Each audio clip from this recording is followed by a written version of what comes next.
Hi, my name is Kaylee Smedley, and I'm an English teaching major here at BYU. And I find myself really interested in learning more about how the texts we read affect us as readers. So today I want to talk about a story that has really impacted our society, and that is the myth of Hades and Persephone. And so this story has been retold a lot of different times in a lot of different ways, but it centers in on the goddess Persephone, who lives with her mother Demeter up until the point that Hades kidnaps her and takes her to the underworld. So it starts off as a kidnapping, and she eventually falls in love with him. And we very much tapped into this story. There's a lot of different renditions. One of them ends with her rising in power till she's Hades' equal, and they are together as king and queen. But in each retelling of this story, rather than retelling the whole myth, people tend to focus in on the trope specifically. So this idea of kind of a helpless, innocent woman falling prey to and eventually falling in love with a powerful man. We see this in books, movies, television, etc. And despite it being a very popular story, it's also a very problematic trope. So for starters, it emphasizes the power of the male figure. He's always portrayed as very dark, dangerous, controlling, possessive, but in a protective lens, whereas the female character is often portrayed as helpless. And as a result, it creates this very imbalanced relationship, and it can kind of lend to a toxic relationship dynamic, but it's romanticized. It's in a lens that we really are drawn to. So I want to talk about a couple of stories that kind of embody this trope. So first is the Twilight Saga, and the second is the 50 Shades of Grey trilogy. So both these stories are fairly similar. In Twilight, we see the mortal Bella who falls in love with the vampire Edward. So obviously he's much more powerful than she is and is actually a danger to her, but she falls in love with him anyway, and as a result, he protects her. And so this story has been romanticized. Fans everywhere fell in love with it, even though there are some problematic aspects of it.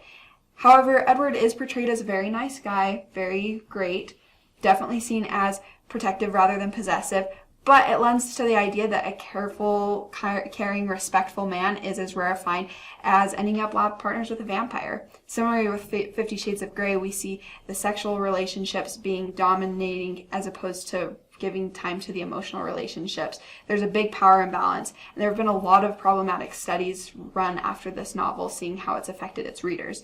So both of these are just two of the many examples of how this story of Hades and Persephone has been used in very, very negative ways, and how they show relationship dynamics and how they portray the women and men's roles in that relationship, and in romanticizing very, very toxic dynamics. Luckily, we as a society are starting to reject some of these narratives. So there's one example that uses this trope in a very positive way to specifically emphasize the difference between a healthy relationship and a toxic one, and that is the Court of Thorns and Roses series by Sarah J. Maas. And the second book is the one that primarily focuses on the myth itself, whereas the first book is more of a prequel. It focuses in on the mortal girl Feyre, who falls in love with a fae named Tamlin.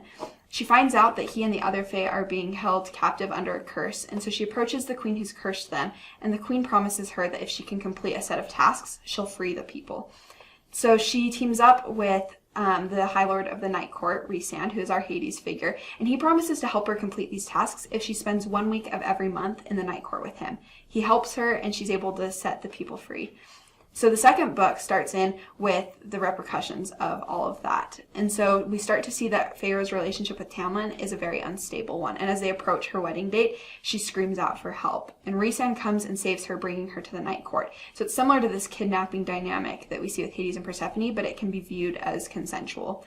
And so while she's there in the Night Court, she builds a really good friendship with Rhysand, and as she develops that relationship with him and friendships with others, she starts to see the difference between those relationships and the unhealthy relationship she had with Tamlin. She sees that he was very emotionally abusive, whereas with Rhysand, he keeps his distance. He builds a very strong friendship with her. He treats her as an equal, and he gives her time to grow into herself and heal before pursuing any sort of romance. Once they do eventually develop a romantic relationship, it's a very healthy and equalized one. One of my favorite lines from the book reads, "He thinks he will be remembered as the villain in the story, but I forgot to tell him that the villain is usually the person who locks up the maiden and throws away the key. He was the one who let me out."